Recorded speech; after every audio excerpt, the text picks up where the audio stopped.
రాష్ట్ర జేఏసీ సూచన మేరకు కడప జిల్లా గ్రామ వార్డు సచివాలయ ఉద్యోగుల జేఏసీని ఏర్పాటు చేయడం జరిగింది. అదేవిధంగా రాష్ట్ర స్థాయిలో 48 సంఘాలు కలిసి జేఏసీ ఏర్పాటు చేయడం జరిగింది. మొదటి కార్యక్రమంగా గ్రామ వార్డు సచివాలయ ఉద్యోగులకు ఇచ్చినటువంటి వాలంటరీ విధులు ఏవైతే ఉన్నాయో వాటిని బహిష్కరించాలని పిలుపు జరిగింది.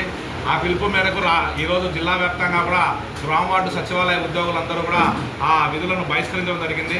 ప్రధానమైన డిమాండ్గా గ్రామ వార్డు సచివాలయ శాఖను రద్దు చేయాలని చెప్పి ఈరోజు జరిగినటువంటి సమావేశంలో ఏకగ్రీవంగా మేము తీర్మానం చేయడం జరిగింది. ఏ ఉద్యోగినైనా సరే వాళ్ళ యొక్క మాతృశాఖలకు అప్పగించి notional increment, senior assistant pay scale కలిపి త్వరలో వాళ్లకు ఇవ్వాలని చెప్పి కూడా ఈ సమావేశంలో తీర్మానం చేయడం జరిగింది. గ్రామ వార్డు సచివాలయ శాఖ కేవలం సర్వేల కోసం ఉద్యోగులను ఇబ్బంది పెడుతూ ఈరోజు తీవ్రమైనటువంటి మానసికమైనటువంటి వేదనకు గురి చేస్తూ ఉంది. నోషనల్ ఇంక్రిమెంట్ల కోసం ఈరోజు గ్రామ వార్డు సచివాలయ శాఖ ఫైల్ పెడితే దాన్ని రేక్ చేశాడు. మేము రాష్ట్ర ప్రభుత్వానికి విజ్ఞప్తి చేస్తూ ఉన్నాం. గ్రామ వార్డు సచివాలయ శాఖ అధికారులు రాష్ట్ర ప్రభుత్వాన్ని పూర్తిగా తప్పుదారి పట్టించి ప్రభుత్వానికి ఒక విధంగా చెప్పాలంటే ప్రభుత్వం మీద వ్యతిరేకత భావం తేవడానికి గ్రామ వార్డు సచివాలయ శాఖ అధికారులే కారణం అని చెప్పి మేము ఈరోజు గౌరవనీయులైనటువంటి రాష్ట్ర ప్రభుత్వానికి మేము విజ్ఞప్తి చేస్తూ ఉన్నాం. తక్షణమే గ్రామ వార్డు సచివాలయ శాఖ రద్దు చేయాలా, మాతృశాఖల్లో విలీనం చేయాలా. మాకు రావాల్సినటువంటి న్యాయమైనటువంటి డిమాండ్స్ ఈరోజు ఉద్యోగులందరి మనోభావన ఒకటే. ఒకప్పుడు ఒక వాలంటరీ 50 ఇళ్లకు 5,000 జీతాలు తీసుకొని పనిచేసేవాడు. ఈరోజు ఒక సచివాలయ ఉద్యోగి 150 ఇళ్లకు నుండి 250 ఇళ్లకు పనిచేస్తున్నాడు. అంటే వాలంటీర్లకు ఇచ్చేటువంటి జీతాలే ఉద్యోగులకు ఈరోజు ఇస్తూ ఉన్నారు. నోషనల్ ఇంక్రిమెంట్ కోసం ఫైలు పెడితే 450 కోట్లు చెల్లించలేమని చెప్పి ఆర్థిక శాఖ అధికారులు ఫైలు వెనక్కి పంపడం అనేది చాలా బాధాకరమైన విషయం. ఈరోజు వాలంటరీ విధులు మేము చేయడం వల్ల రాష్ట్ర ప్రభుత్వానికి 2,000 నుండి 3,000 కోట్ల రూపాయల మిగులు బడ్జెట్ ఏర్పడతా ఉంది. ఆ మిగులు బడ్జెట్లో ఈ 400 కోట్లు ఎక్కడికి పోతాయా అని చెప్పి మేము ప్రభుత్వాన్ని విజ్ఞప్తి చేస్తున్నాం. మరి ఈ జేఏసీ ఏర్పాటు ప్రధానమైనటువంటి లక్ష్యం గ్రామ వార్డు సచివాలయ శాఖ రద్దు, మాతృశాఖల్లో విలీనం అనేటువంటి ఈ ప్రధానమైనటువంటి డిమాండ్తో ఈరోజు కడప జిల్లా జాయింట్ యాక్షన్ కమిటీని ఏర్పాటు చేయడం జరిగిందని ఈ సందర్భంగా తెలియజేసుకుంటున్నాను. ప్రభుత్వము మీరు నాయకత్వము ఇచ్చేటువంటి పిలుపు మేరకు మేము భవిష్యత్ కార్యాచరణ ప్రకటిస్తాం.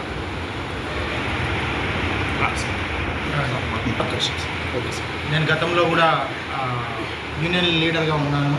గత 5 సంవత్సరాల నుంచి కూడా గ్రామవార్డు సచివాలయ ఉద్యోగుల కోసం చాలా పోరాటాలు చేశాము.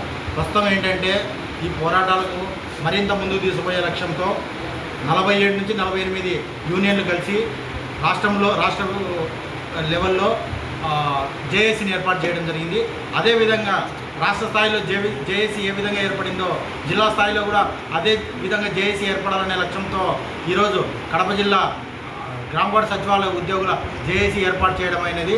దీనికి మాకు సంబంధించి ఏంటంటే ప్రధాన డిమాండ్లు మాతృశాఖలో మమ్మల్ని విలీనం చేయడము, గ్రామ సచివాలయ శాఖ రద్దు చేయడము, ఈ 2 ప్రధాన ఎజెండాతో మేము ముందుకు కదలడం జరిగింది. మా యొక్క కార్యక్రమాలు కూడా ఏంటంటే రాష్ట్ర నాయకత్వం ఏ విధంగా మాకు చెప్పినా కూడా దాని విధంగా మేము ముందుకు తీసుకెళ్తాము. అదేవిధంగా గ్రామ వార్డు సచివాలయ కడప జిల్లా సచివాలయ ఉద్యోగులు కూడా మా వెంట ఉండాలని కూడా మీకు ఈ సందర్భంగా తెలియజేస్తున్నాము. ఈ విషయాన్ని పత్రికాముఖంగా మీకు తెలియజేస్తున్నందుకు ధన్యవాదాలు. I'm from environmental secretary association. I'm as state joint secretary and for APGA I'm as city president. మా మెయిన్ మోటో ఏంటంటే ఈ జాయింట్ యాక్షన్ కమిటీ గ్రామ వార్డు సచివాలయాలను రద్దు చేసి మమ్మల్ని మాతృశాఖలో విలీనం చేయాలనేటువంటిది ప్రధానమైన డిమాండ్. స్టేట్ కాల్ ప్రకారంగా స్టేట్లో ఆల్రెడీ జేఏసీ ఫామ్ అయింది. వాళ్ళు కాల్ బేస్ చేసుకొని ఇక్కడ కూడా కడప జిల్లాలో ఒక జేఏసీ ఫామ్ చేసుకొని దీని మీద స్ట్రాంగ్గా ముందుకెళ్ళడానికి మేమంతా కూడా ఒకే తాటి మీద ముందుకు వెళ్తాం. Thank you. మీడియా మిత్రులకి నమస్కారం. గ్రామవార్డు సచివాలయ వ్యవస్థ ఏర్పడినప్పటి నుంచి కూడా గ్రామవార్డు సచివాలయ ఉద్యోగులకి 19 విభాగాలు ఉన్నాయి. ఈ 19 విభాగాలకి శాఖాపరమైనటువంటి GSWSకి ఒక ప్రిన్సిపల్ సెక్రటరీ, ఒక కమిషనర్ గారు ఉంటున్నారు. అలాగే మాకు 19 శాఖలకు సంబంధించి ప్రత్యేకంగా మాకు సంబంధించినటువంటి అర్బన్లో అయితే మున్సిపల్ అడ్మినిస్ట్రేషన్కి సంబంధించి ప్రిన్సిపల్ సెక్రటరీ, మున్సిపల్ అడ్మినిస్ట్రేషన్కి సంబంధించి కమిషనర్ ఉంటుంది.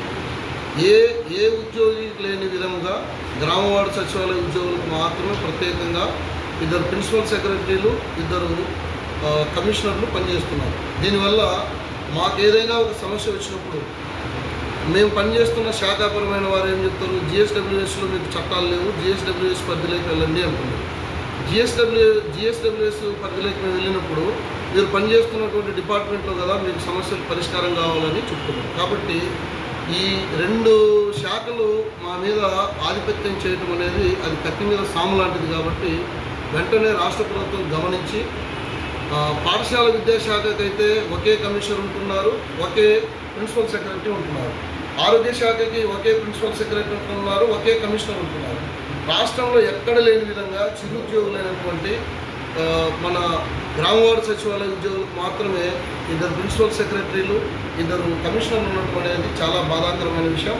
వెంటనే గ్రామ వార్డు సచివాలయాన్ని రద్దు చేసి ఆ శాఖలకు సంబంధించిన ప్రిన్సిపల్ సెక్రటరీలను కమిషనర్లను కూడా రద్దు చేసి మమ్మల్ని సంబంధిత శాఖలో మమ్మల్ని విలీనం చేయటం వల్ల మా జీవితాలలో పురోగతి ఉంటుంది, మా ఉద్యోగాలలో పురోగతి ఉంటుంది, మా యొక్క అన్ని విషయాల్లో కూడా మా మాతృశాఖ మా మీద ఖచ్చితంగా ఒక మంచి నిర్ణయం తీసుకొని సత్ఫలితాలు ఇస్తుందని మేము ఆశిస్తున్నాం. సార్ రద్దు చేయకపోతే ఏమైనా రద్దు చేయకపోవటం వల్ల గత 6 సంవత్సరాలుగా మేము నష్టపోతున్నాము. నోషనల్ ఇంక్రిమెంట్లు లేవు, మాకున్నటువంటి జీతం కూడా చాలా తక్కువ. ఇంటర్మీడియట్ చేసుకొని టీటీ చేసిన వాళ్ళకి ఈరోజు బేసిక్ ఎంత ఉందో చూడండి. గ్రాడ్యుయేషన్లు చేసుకొని బీటెక్లు చదువుకున్న గ్రామ వార్డు సచివాలయ ఉద్యోగుల పిల్లలకి జీతాలు ఎంత మీరే గమనించాలని మీడియా తెలియజేస్తున్నాను. ఉద్యోగ సంఘం చైర్మన్గా వరప్రసాద్ గారిని ఏకగ్రీవంగా ఎన్నుకోవడం జరిగింది. అదేవిధంగా జనరల్ సెక్రటరీగా చిన్నమస్తాన్ గారిని ఎన్నుకోవడం జరిగింది. జిల్లా కన్వీనర్గా పొద్దుటూరు నుండి పెద్దమస్తాన్ గారిని ఏకగ్రీవంగా ఈ 3 ఎన్నుకున్నట్టు కమిటీ తీర్మానం చేయడం జరిగింది.